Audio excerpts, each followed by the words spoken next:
Hello दोस्तों, नमस्कार। Kalyani IAS academy में आप सभी का हार्दिक स्वागत है। दोस्तों, हम लोग ऊर्जा के वैकल्पिक स्रोतों का अध्ययन कर रहे हैं। पहली ही वीडियो में मैंने आपको बताया था कि हमें ऊर्जा के वैकल्पिक स्रोतों की आवश्यकता आखिर क्यों है। क्योंकि हमें जो परंपरागत ऊर्जा के स्रोत हैं और परंपरागत ऊर्जा स्रोतों में भी जो जीवाश्म ऊर्जा के स्रोत हैं, जैसे कि कोयला, पेट्रोलियम या प्राकृतिक गैसें, इन पर से हमें निर्भरता कम करनी है। क्योंकि इसके भंडारण भी सीमित हैं और इनके अत्यधिक दोहन करने से पर्यावरण को प्रदूषण भी होता है। तो इसलिए हमें कुछ वैकल्पिक ऊर्जा संसाधनों की खोज करने की आवश्यकता है। साथ ही साथ तकनीकी के आधार पर हमें उन्हें और विकसित करने की आवश्यकता है। तो पिछले कुछ वीडियो में हम लोगों ने सौर ऊर्जा स्रोत, साथ ही साथ पवन ऊर्जा और महासागरीय ऊर्जा के स्रोतों का अध्ययन कर लिया था कि जो महासागरीय ऊर्जा है उसके द्वारा हम कैसे ऊर्जा प्राप्त कर सकते हैं, पवन के द्वारा हम कैसे ऊर्जा प्राप्त कर सकते हैं और सौर ऊर्जा का उपयोग कैसे हम विद्युत कन्वर्ट करने में या विद्युत उत्पादन करने में कर सकते हैं। आज की इस वीडियो के अंतर्गत हम भूतापीय ऊर्जा और भूतापीय ऊर्जा के साथ साथ जैव ऊर्जा का अध्ययन करेंगे।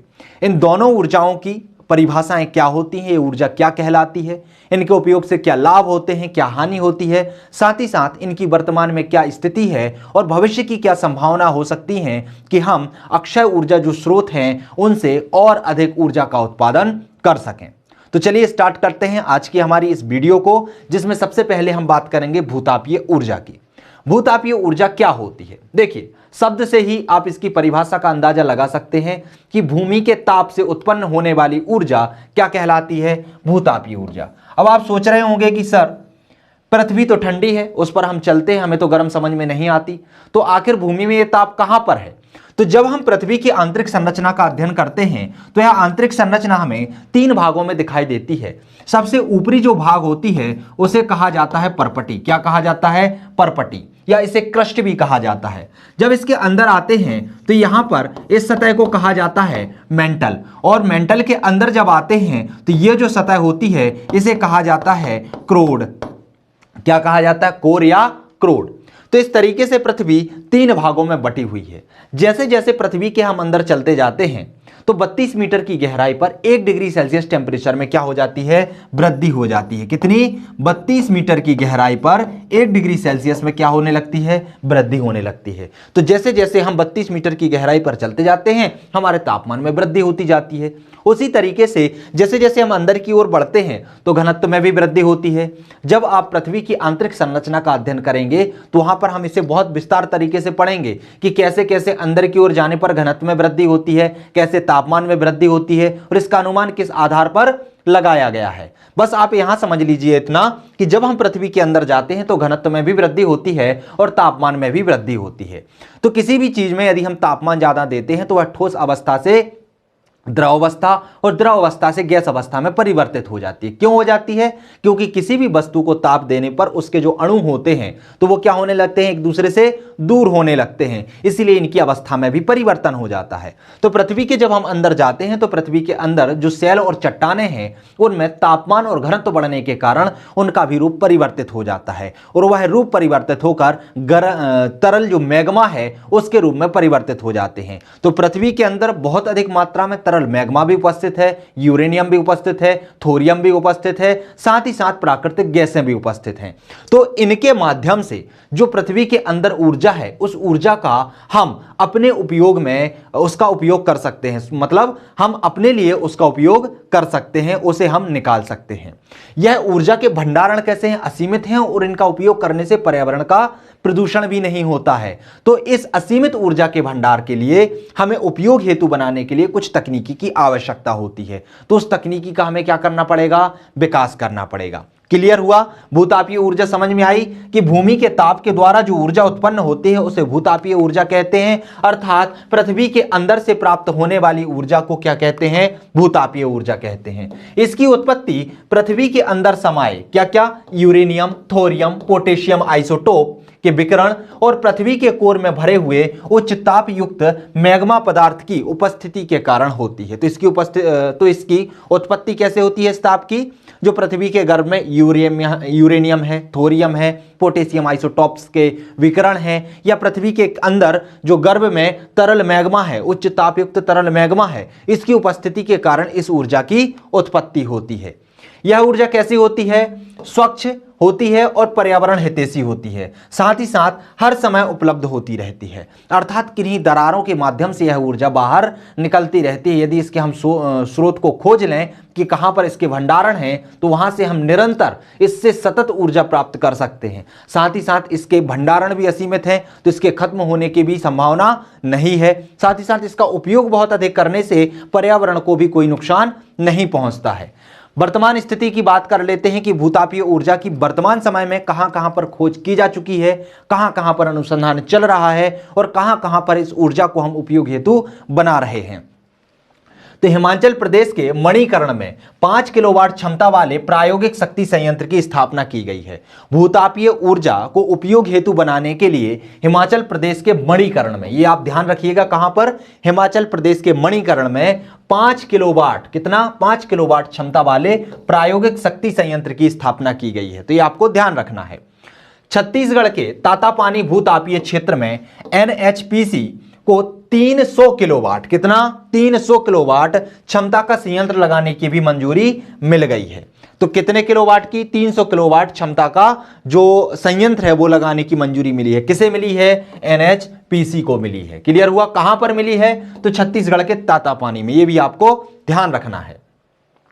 भूतापीय सर्वेक्षण विभाग ने भारत में 340 तापीय झरनों की खोज की है। अब आप सोच रहे होंगे तापीय झरने क्या कहलाते हैं? ये इस तरीके के झरने होते हैं जहां पर पानी तो भरा रहता है, लेकिन ये पानी कैसा होता है? गर्म होता है, खौलता हुआ होता है, उबलता हुआ होता है। और क्यों उबलता है? क्योंकि पृथ्वी के अंदर जो तरल मैग्मा है या जो गुप्त ऊष्मा है वह उन छिद्रों के माध्यम से, दरारों के माध्यम से बाहर निकलता है। और जब वह ऊर्जा बाहर निकलती है तो पानी के संपर्क में आकर पानी को भी क्या कर देती है? गर्म कर देती है। और इन्हीं गर्म पानी के झरनों से हम क्या प्राप्त कर सकते हैं? ऊर्जा प्राप्त कर सकते हैं। भारतीय भूगर्भिक सर्वेक्षण तथा IIT दिल्ली द्वारा भूतापीय ऊर्जा पर आधारित एक प्रायोगिक शीत भंडार की स्थापना भी की गई है। अहमदाबाद गुजरात में 50 डिग्री सेल्सियस तापमान जल वाले कुएं की खोज भी की गई है। अर्थात जिस कुएं में 50 डिग्री सेल्सियस तापमान होता है जल का तापमान कितना होता है? 50 डिग्री सेल्सियस के आसपास होता है। तो इतने गर्म पानी के कुएं की खोज कहां पर की गई है? अहमदाबाद गुजरात में की गई है। कहां पर की गई है? अहमदाबाद गुजरात में की गई है। तो क्लियर हुआ?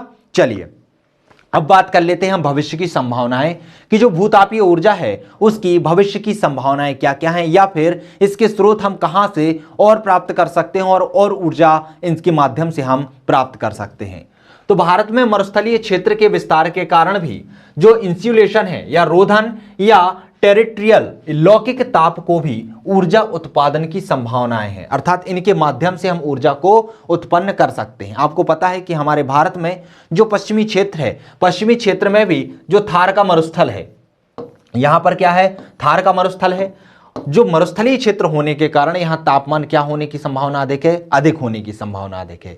तो यहां से हम रोधन और लौकिक ताप से ऊर्जा उत्पादन करने की हमारी संभावना क्या ज्यादा है? अर्थात इसके माध्यम से हम ज्यादा ऊर्जा उत्पन्न कर सकते हैं। भारत में सड़कों की लंबाई भी बहुत अधिक है और सड़कों की लंबाई अधिक होने के कारण जब यहां से वाहन चलते हैं तो इससे भी क्या घर्षण के माध्यम से ऊर्जा उत्पन्न होती है। तो उसके माध्यम से जो पेजो विद्युत है, पेजो विद्युत की भी संभावना बहुत ज्यादा है। अर्थात पेजो विद्युत के माध्यम से या पेजो शक्ति के माध्यम से हम विद्युत को उत्पादन कर सकते हैं। जनवरी 2021 में नवीकरणीय ऊर्जा मंत्रालय द्वारा तापीय ऊर्जा क्षमता 10 गीगावाट आंकी गई है। कितनी आंकी गई है? 10 गीगावाट की 10 गीगावाट की ऊर्जा क्षमता किसके अंतर्गत है? समाई हुई है जो आपकी भू ऊर्जा है या भूतापीय ऊर्जा है उसके अंदर समाहित है। इसके भंडारण तो बहुत अधिक हैं, लेकिन अभी हम यदि सर्वेक्षण जिस तरीके से हमारा चल रहा है, जिस तरीके से तकनीकी का विकास हो रहा है, उस तकनीकी के माध्यम से हम भूतापीय ऊर्जा से 10 गीगावाट की ऊर्जा उत्पन्न कर सकते हैं। राष्ट्रीय भूगर्भिक अनुसंधान संस्थान कहां पर है? हैदराबाद में है। इनके अध्ययनों से उत्तराखंड के तपोवन और झारखंड के सूरजखंड में भूतापीय ऊर्जा की मौजूदगी का भी पता लगा है। इसी तरीके से हम विभिन्न क्षेत्रों पर अपना अन्वेषण जारी रखे हुए हैं और अन्वेषण के माध्यम से कहां कहां से भूतापीय ऊर्जा प्राप्त की जा सकती है उसकी खोज कर रहे हैं। और जहां भी हमें इसके भंडारण प्राप्त होते हैं वहां पर हम अनुसंधान केंद्र की स्थापना कर देते हैं और वहां से इस भूतापीय ऊर्जा को उपयोग लायक बनाने लगते हैं। अब हम बात कर लेते हैं जैव ऊर्जा की।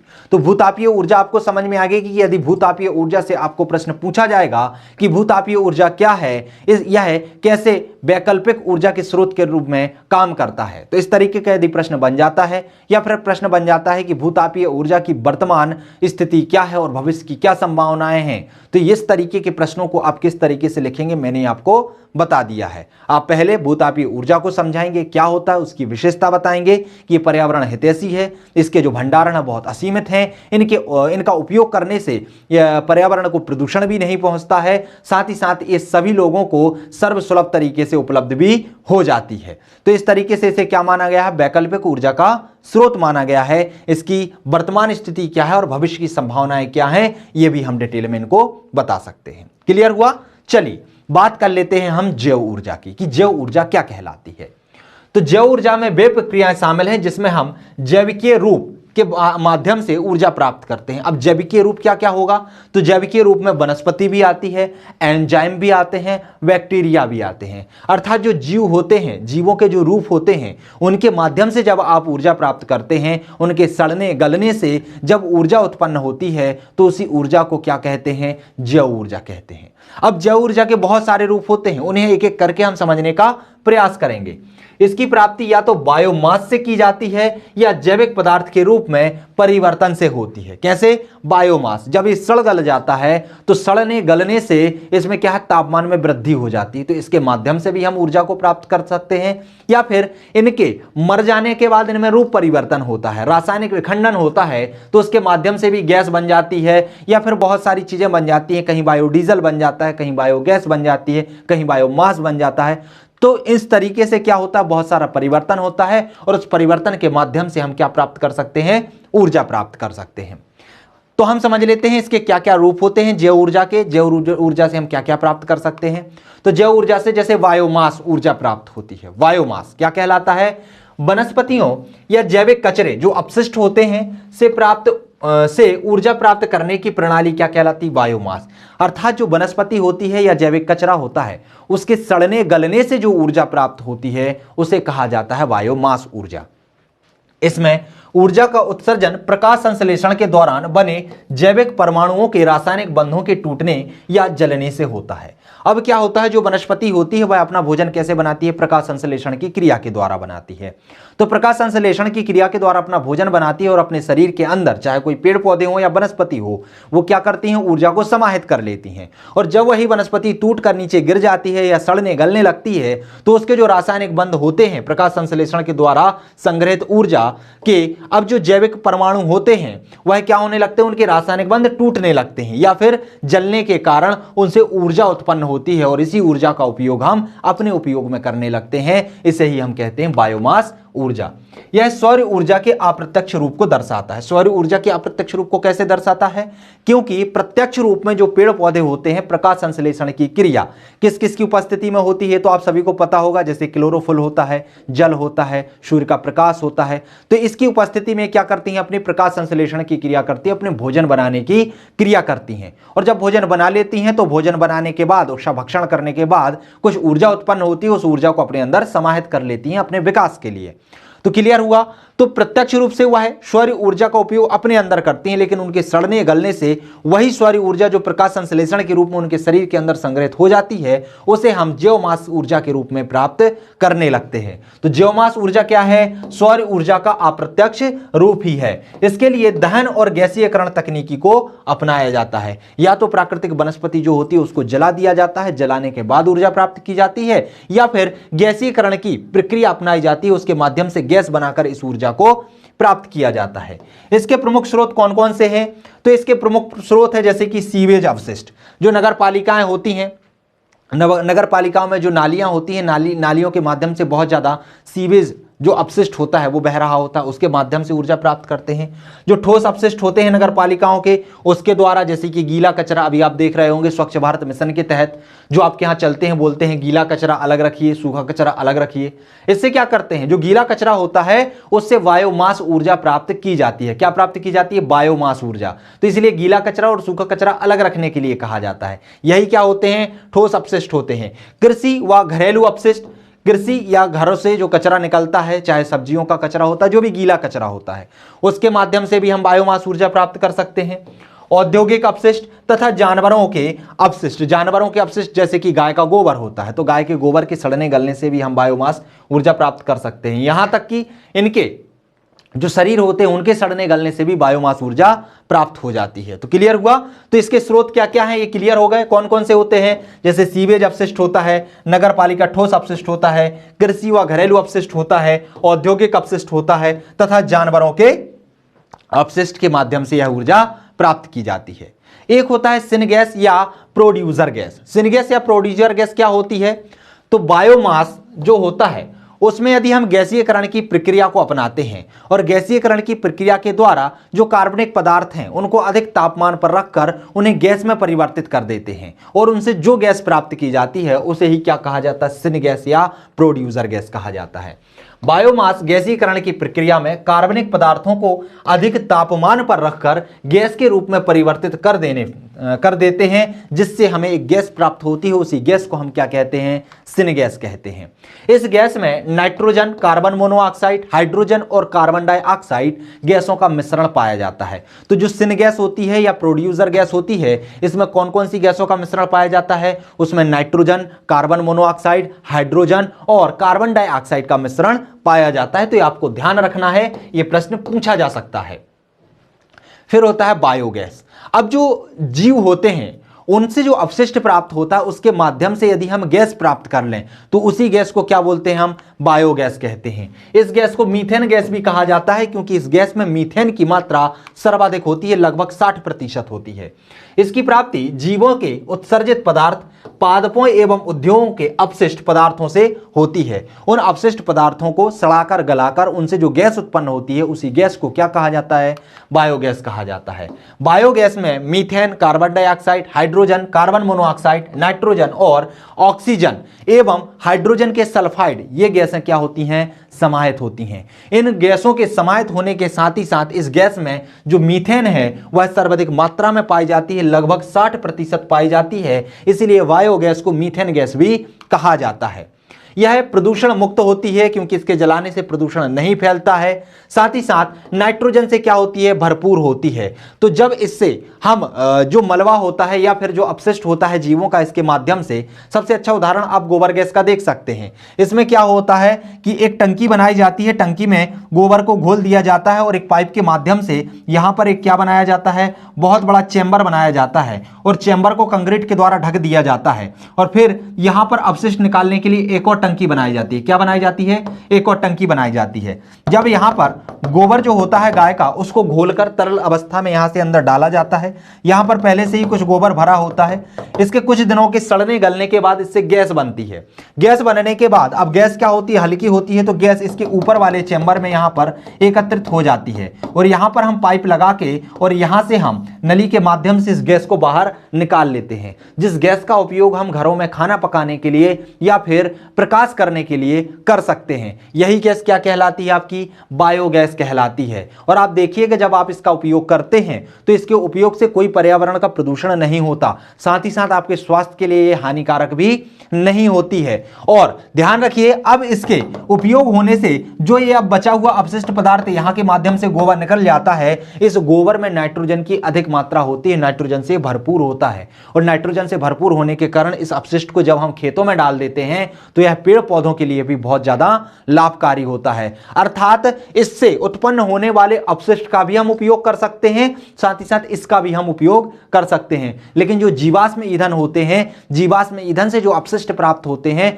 उन अपशिष्टों को हमें क्या करना पड़ता है, अलग करना पड़ता है। उनका कोई भी उपयोग नहीं होता। साथ ही साथ उनसे जो गैसें प्राप्त होती हैं वह गैस पर्यावरण को प्रदूषित भी करती हैं। क्लियर हुआ। चलिए, इसका उपयोग मुख्यतः घरों में खाना पकाने तथा प्रकाश की व्यवस्था करने के लिए किया जाता है। भारत का इसके उत्पादन में दूसरा स्थान है। पूरे विश्व में कौन सा स्थान है? दूसरा स्थान है। और इसको बढ़ावा देने हेतु राष्ट्रीय बायोगैस परियोजना 1981-82 में शुरू की गई थी। और इस योजना के द्वारा गांव-गांव में, घर-घर में ये जो बायोगैस है, बायोगैस के जो चैम्बर हैं वो बनाने के लिए सरकार के द्वारा अनुदान दिया जाता था। लोगों को प्रोत्साहित किया जाता था कि आप जो पशुधन को पाल रहे हैं उस पशुधन के द्वारा आप उसके जो अपशिष्ट हैं उसके द्वारा आप बहुत ज्यादा ऊर्जा प्राप्त कर सकते हैं, साथ ही साथ अपने घर की ऊर्जा की आवश्यकताओं की पूर्ति इनके माध्यम से कर सकते हैं। तो यह अभियान 1981-82 में चलाया गया था और उस समय बहुत अधिक सफल भी हुआ था। बायोगैस के लाभ और हानि भी देख लेते हैं। तो जो बायोगैस होती है उसके लाभ तो हैं ही, जैसे कि ये कम लागत की होती है, घरों पर ही इससे हम बायोगैस बना सकते हैं। घरों में जो पशु पक्षी होते हैं इनके अपशिष्टों के माध्यम से हम बायोगैस का उत्पादन कर सकते हैं। तो इसमें लागत क्या होती है? एक बार स्थापित करने में थोड़ी सी लागत आती है, लेकिन फिर लंबे समय तक आप इसमें कम लागत में ही इससे ऊर्जा प्राप्त कर सकते हैं। उपयोग में कैसी होती है? आसान होती है, बार बार आपको सिलेंडर को बदलने की आवश्यकता नहीं होती है। आप बस डेली उसको बनाते जाइए और डेली उसका उपयोग करते जाइए। जैव अपशिष्ट का उपयोग और बायोगैस का उत्पादन होता है। इससे जैव अपशिष्ट भी बनता है, जैव अपशिष्ट जो होता है उसका उपयोग भी हो जाता है। साथ ही साथ इसके उपयोग के बाद जो खाद बचता है उस खाद का भी हम उपयोग कर सकते हैं और बायोगैस का भी उत्पादन कर लेते हैं। अर्थात एक काज तीन काम इससे हो जाते हैं। हानि की बात करें तो इससे हरित गृह प्रभाव उत्पन्न होता है, क्योंकि जब हम पढ़ते हैं कि ग्रीन हाउस गैसों में कौन कौन सी गैसें आती हैं तो इसमें कार्बन डाइऑक्साइड गैस भी आती है, कार्बन मोनोऑक्साइड गैस भी आती है और साथ ही साथ कौन सी गैस आती है? मीथेन गैस भी आती है। और मीथेन की मात्रा तो इसमें सर्वाधिक होती है, इसलिए इसका अधिक उपयोग से क्या होता है? ग्रीन हाउस प्रभाव बढ़ता है। तो यह इसकी क्या होती है? हानि होती है। बात कर लेते हैं जैव ईंधन की। तो जैव ईंधन कैसे प्राप्त होता है? बायोगैस से ही यह उत्पन्न होता है। बायोगैस के माध्यम से ही क्या उत्पन्न होता है? बायोमास से ही क्या उत्पन्न होता है? जैव ईंधन उत्पन्न होता है। इसमें किसी भी प्रकार का पेट्रोलियम पदार्थ नहीं होता। क्या नहीं होता? जो जैव ईंधन होता है उसमें किसी भी प्रकार का पेट्रोलियम पदार्थ नहीं होता। यह प्राकृतिक तौर से नष्ट होने वाले सल्फर तथा गंध से पूर्णतः क्या होता है? मुक्त होता है। ये जैव ईंधन की विशेषताएं हैं। क्या इसे उत्पन्न कहां से किया जाता है? बायोमास के माध्यम से प्राप्त किया जाता है। इसमें किसी भी प्रकार का पेट्रोलियम पदार्थ नहीं होता। साथ ही साथ इसमें किसी भी तरीके के जो नष्ट होने वाले सल्फर हैं या तथा गंध से पूर्ण क्या होता है? ये मुक्त होता है। इसमें ना तो किसी प्रकार की गंध पाई जाती है और ना ही सल्फर पाया जाता है। बायोडीजल की बात कर लेते हैं। तो कुछ प्राकृतिक फसलें ऐसी हैं या वनस्पति ऐसी है जिसके माध्यम से हम डीजल के एक डीजल का जो ऑप्शनल है उसको तैयार कर सकते हैं। अर्थात डीजल के जगह पर हम उसका उपयोग करके वाहनों को चला सकते हैं बगैर किसी प्रदूषण किए। तो ऐसी वनस्पतियों को ही क्या कहा जाता है? बायोडीजल वनस्पति कहा जाता है। जैसे कि जो रतन जोत का पेड़ होता है, जेट्रोफा होता है, उसके माध्यम से प्राप्त डीजल को ही क्या कहते हैं? हम बायोडीजल कहते हैं। यह जैविक स्रोतों से प्राप्त तथा डीजल के समतुल्य ईंधन है, अर्थात वाहनों को चलाने में यह सक्षम है। परंपरागत डीजल इंजनों को बिना परिवर्तित किए यह डीजल उन्हें चला सकता है। तो जो परंपरागत डीजल इंजन है, हमारी मशीनें हैं जो डीजल के माध्यम से चलती हैं, और डीजल कैसे प्राप्त होता है? जीवाश्म ईंधन से प्राप्त होता है और उसके उपयोग करने से बहुत ज्यादा पर्यावरण भी प्रदूषित होता है। अब हमने रतनजोत या जेट्रोफा का पेड़ ऐसा खोजा, ऐसी वनस्पति खोजी जिसके माध्यम से हम डीजल के समतुल्य एक डीजल जो जैव डीजल कहलाता है उसे हम प्राप्त कर सकते हैं और उसके माध्यम से इंजन में बगैर किसी परिवर्तन किए उसको डालकर उसे चला सकते हैं। और उसके चलाने से या इसका उपयोग करने से किसी तरीके का पर्यावरण प्रदूषण भी नहीं होता है। भारत का पहला बायोडीजल संयंत्र ऑस्ट्रेलिया के सहयोग से काकीनाडा में स्थापित किया गया था। कहां पर स्थापित किया गया था? काकीनाडा में। आपको ध्यान रखना है। मध्य प्रदेश में 40,000 हेक्टेयर क्षेत्र में जेट्रोफा के अंतर्गत रोपित किया जा रहा है। तो जेट्रोफा को क्या किया जा रहा है? उसके क्षेत्र विस्थापित किया जा रहा है, क्षेत्र को विस्तार किया जा रहा है, क्षेत्रों में जेट्रोफा की वनस्पति लगाई जा रही है।